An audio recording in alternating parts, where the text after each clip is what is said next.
आज प्रकर्षाने जाणवते. आपण सगळेच सतत एका गोष्टीशी झुंजतो. ती गोष्ट म्हणजे तणाव. कधी कामाचा, कधी नात्यांचा, कधी भविष्याचा.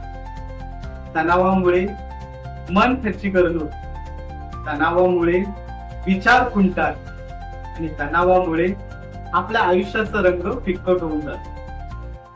पण कल्पना करा, जर तुम्हीच कोणाच्या आयुष्यात किंवा कोणाच्या मनातला हा भार हलका करू शकला तर? होय, तुम्ही बनू शकता स्ट्रेस रिलीफ काउन्सिलर. हा फक्त कोर्स नाही, तर लोकांच्या आयुष्यात प्रकाश पाडण्याची एक संधी. लोकांना ऐकून घेणं, त्यांना समजून घेणं आणि त्यांना योग्य मार्ग दाखवणं हीच तर तरी कला आहे. तुम्ही इतरांच्या जीवनात शांती आणू शकता आणि स्वतःचंही भविष्य घडवू शकता. कारण मनशांती देणं हीच तर खरी कमाई केली. आजच पाऊल टाका. Become a stress relief counsellor. जगाला तुमच्या समजुतीची गरज आहे.